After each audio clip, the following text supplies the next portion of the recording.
नमस्कार, हमारे चैनल आपका खबरी लाल पर आपका स्वागत है। पहली बार लग रहा है कि सच में झारखंड का उद्धार हो सकता है। अब ये सवाल तो आपके मन में आ ही रहा होगा कि झारखंड बने तो 24 साल बीत गए, तो पहली बार क्यों लगा? क्या इसके पहले के नेता निकम्मे थे? उनमें झारखंड को विकसित करने की समझ नहीं थी? तो सही समझ रहे हैं आप। अब तक जो नेतागिरी कर रहे थे निकम्मे ही थे, तभी तो आज तक झारखंड अन्याय, अत्याचार, शोषण के कब्जे से मुक्त नहीं हो पाया। तो अब कौन सा नेता आ गया जो खबरी लाल को पहली बार लग रहा कि झारखंड का भी कुछ भला हो सकता है? तो इसका कारण है घनघोर अंधेरे में रोशनी की छोटी सी किरण जयराम महतो, जिसने सभी भ्रष्टाचारियों को झुकने के लिए मजबूर कर दिया है। ये मूवी नहीं, रियल लाइफ है साहब। यहाँ अच्छे अच्छे पुष्पा झुकते भी हैं और सलाम भी ठुकते हैं। जी हाँ, जयराम महतो, जिसने विपक्षियों की नींद उड़ा दी है। अब तक जनता को मूर्ख बनाकर मजा लूटने वाले नेताओं के माथे पर पसीना आ गया है। उन्हें पता चल गया है कि जयराम नाम का तूफान सामने आ चुका है, जिससे पार पाना नामुमकिन है। जयराम ने एक नए राजनीतिक सोच को सामने ला दिया है।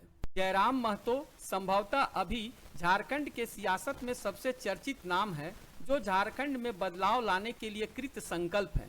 इतिहास गवाह है कि क्रांतिकारियों ने इतिहास को बदला भी है और इतिहास बनाया भी है। जयराम भी कुछ उन गिने चुने क्रांतिकारियों में हैं जो इतिहास बनाने के कगार पर हैं। हम ऐसा इसलिए कह रहे हैं क्योंकि जयराम जो भी काम करते हैं, जो भी बोलते हैं, लीक से हटकर होता है। हमारे देश में कुछ ऐसी परंपराएं बनी हुई है जो कि तब तो ठीक थी जब देश में शिक्षा का प्रसार सही से नहीं हो पाया था। तब नेता बनने के लिए कोई निश्चित शिक्षा या अर्हता निश्चित नहीं की गई थी। देश आजाद हुए लंबा अरसा बीत गया, समय बदला, शिक्षा का जबरदस्त प्रसार हुआ। माता पिता 2 रोटी कम खाकर भी बच्चों को पढ़ाने से पीछे नहीं हटते, मगर नेताओं के लिए ये सड़ी गली परंपरा नहीं बदली। आज भी अनपढ़, गवार और अंगूठा छाप नेताओं की भरमार है, खासकर झारखंड में। इस विषय पर कोई भी सार्थक बहस या पहल नहीं हुई, सभी इस विषय पर बोलने से बचते रहे। मगर जयराम स्पष्ट और मुंह पर बोलने के लिए जाने जाते हैं। बजट सत्र के दौरान जब उन्होंने देखा कि ये अनपढ़ नेता सदन में सवालों का जवाब तक नहीं दे पाते हैं, पूछा जाता है आम के बारे में तो बताते हैं इमली के बारे में। नेतागण भी क्या करे, उन्हें कुछ ज्ञान रहे तब ना। इस विकट परिस्थितियों को देखकर जयराम से चुप नहीं रहा गया, उन्होंने अपने रोष का खुलेआम इजहार कर दिया। झारखंड पुलिस की ऑफिशियल वेबसाइट को जांचेंगे तो वहां 72 नक्सलियों की सूची है। 72 में हमको लगता है कि 50 आदिवासी नक्सली है। अध्यक्ष महोदय, बहुत ही गंभीर विषय है। गांव से आता हूं और गांव की बात कहता हूं।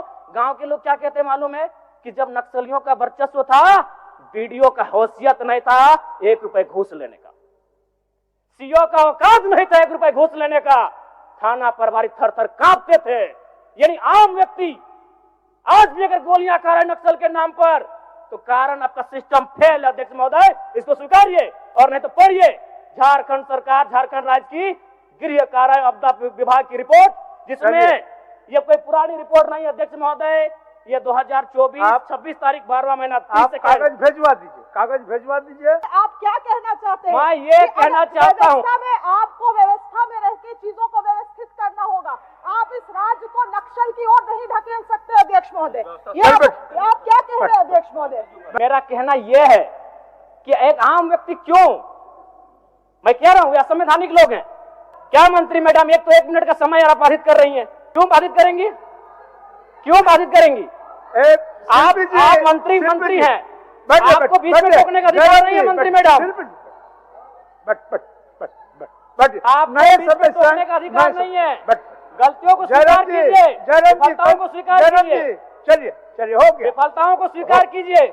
मंत्री मैडम, आप एक पढ़े लिखे विधायक हैं, सदन में 3 दिन गति की कार्यवाही हुई, मंत्री से पूछा कुछ ज़्यादा जी बिल्कुल। आप 5 से 10% हैं जो मंत्री लोग अपना मतलब तथ्य के साथ उत्तर दे पा रहे हैं। बहुत सारे विषय ऐसे आ रहे हैं जो मंत्री लोग शायद उनका उत्तर ठीक से नहीं दे पा रहे हैं, चाहे पहले दिन में, चाहे मथुरा प्रसाद महतो का मामला रहे, चाहे सीपी सिंह जी का मामला रहे। ऐसे वरिष्ठ विधायक बहुत सारे हैं जिन्होंने जो सवाल पूछा और उत्तर कुछ और दिया गया। तो कहीं ना कहीं हमें लगता है मंत्रियों को भी अध्ययन करने की आवश्यकता है, उन्हें भी धरातल पर जाकर जानने की आवश्यकता है।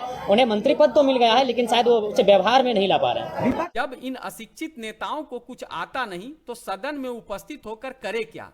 तो ये महाशय लोग आपस में हंसी मजाक करके टाइम पास करते हैं।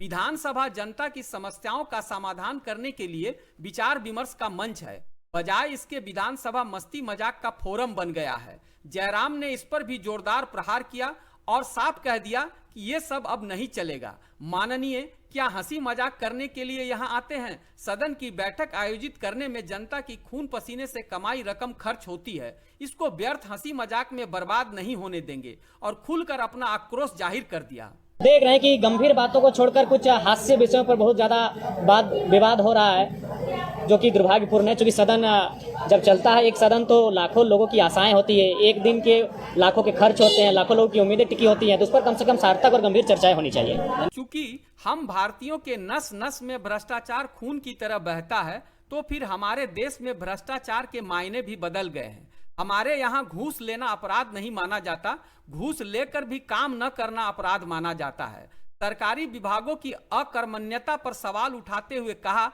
कि सरकारी कर्मचारी अपने कर्तव्य का पालन नहीं करते। वह काम जिसे करने के लिए तनख्वाह मिलती है तब तक नहीं करते जब तक उन पर दबाव न डाला जाए, सिर्फ और सिर्फ वसूली में लगे रहते हैं। वे बेचारे भी क्या करें, ऊपर से जो वसूली का आदेश रहता है। जयराम ने इस अंधेर नगरी चौपट राजा की ओर इशारा करते हुए कह दिया कि ये सब अब नहीं चलेगा। अध्यक्ष महोदय, मैं मंत्री महोदय से पूछना चाहूंगा कि जब से आपने मंत्री पद का ग्रहण किया है, उसके बाद से बताने का कष्ट करेंगे कि आपने या फिर आपके विभाग ने अपनी पहल से किन किन स्थानों में स्वयं जाकर ट्रांसफार्मर लगाया है, बिजली के तार बदले हैं? क्योंकि हम भी एक विधायक है अध्यक्ष महोदय, हमें फॉरवर्डिंग करना पड़ता है। 2-3 दिन तक लगातार जो बिजली विभाग के एसडीओ हैं, जेईओ हैं, उनसे टेलीफोनिक बात करनी पड़ती है, तब जाके काम होता है। अब बताने का कष्ट करें कि आपने कब स्वयं संज्ञान लिया, उस कार्य को किया है, रिपोर्ट को प्रस्तुत करें। बता दीजिए नियम, माननीय विभाग का नियम को बता दीजिए। निश्चित तौर पर जिज्ञासा है माननीय विधायक जी का, लेकिन यह बता देना चाहते हैं माननीय सदस्य को कि ट्रांसफार्मर जलने और तार बदलने में माननीय विधायकों की अनुशंसा की आवश्यकता नहीं होती है। माननीय मंत्री जी ने कहा कि सही बात है, विधायक की अनुशंसा करने की आवश्यकता ट्रांसफार्मर के लिए नहीं पड़ती है, लेकिन करना क्यों पड़ता है, वही तो सवाल है। हम भी मानते हैं अगर किसी को रोड में एक्सीडेंट हुआ है तो उसे आवश्यकता है प्राथमिक उपचार की, लेकिन फिर भी करना पड़ता है विधायक को। सवाल ये है कि आपकी जो व्यवस्थाएं हैं, आपका जो विभाग है, वो उदासीन है। इस बात को स्वीकार कीजिए, और नहीं तो हम कह रहे हैं आप एक भी रिकॉर्ड प्रस्तुत कीजिए कि आपने मंत्री प्रभार संभालने के बाद विभाग ने जाकर स्वयं ट्रांसफर को बदला है, बिना किसी आवेदन के, बिना ग्रामीणों की शिकायत के। एक भी दावा प्रस्तुत कीजिए माननीय मंत्री महोदय। और दूसरा बात, चूंकि मेरा ये सवाल नहीं था लेकिन कहना चाहेंगे, एक तरफ तो आप बिजली बिल माफ करने की बात करते हैं, और विगत 15 दिनों में हमें लगता है कि 1 दर्जन ऐसी समस्याएं आई हैं जहां आपने 40,000 का फाइन किया है। जब उनसे पूछते हैं तो कहता है ये फरवरी और मार्च का महीना है। अध्यक्ष महोदय, मुझे नहीं मालूम फरवरी और मार्च का महीना क्या है, वसूली का महीना है क्या?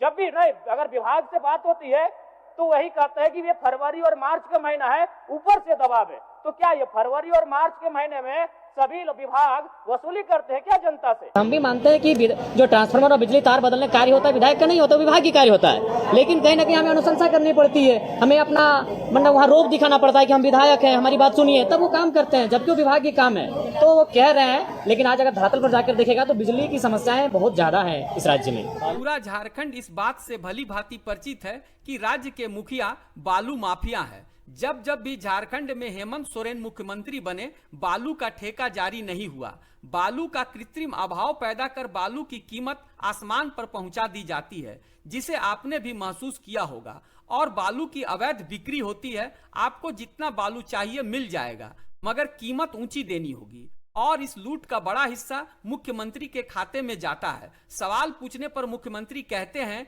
कि ऑल इज वेल, यानी सब ठीक है। जयराम ने इस मुद्दे पर भी अपनी आवाज बुलंद करते हुए हेमंत सोरेन को आईना दिखा दिया। देखिए बालू, देखिए मुख्यमंत्री रांची में रहते हैं, मुख्यमंत्री अपने राजमहल में रहते हैं, तो मुख्यमंत्री को धरातल से कोई वास्ता नहीं है। मुख्यमंत्री अगर कह रहे हैं ऑल इज वेल, तो हम चाहेंगे उनका जो पैतृक आवास है गोला प्रखंड, आप वहीं होकर आए और वो समस्या से अवगत हो जाएंगे। क्योंकि वो मुख्यमंत्री हैं, वो राज्य की सरकार है, तो जाहिर सी बात है किसी भी सूरत हाल में अपनी राज्य सरकार का, अपनी सरकार को डिफेंड करेंगे, वही करते हुए दिख रहे हैं। विधानसभा सत्र 27 मार्च तक चलेगा और ये भी तय है कि जयराम इस बार रोज कोई न कोई तहलका मचाएंगे, जाहिलों और भ्रष्टाचारियों की सरकार के नाक में दम कर देंगे। आपकी राय भी जानना जरूरी है कि क्या जयराम सही कर रहे हैं, मुखर होकर सामने मैदान में आ चुके हैं और यही एक रास्ता है जिससे झारखंड को एक नई दिशा और दशा दी जा सकती है। अपनी राय हमें कमेंट में जरूर दे। साथ ही अन्याय और भ्रष्टाचार से लड़ने वाले हमारे चैनल आपका खबरी लाल को सब्सक्राइब कर ले और बेल आइकन दबाना न भूले ताकि हर अगली खबर पर आपकी नजर बनी रहे। धन्यवाद।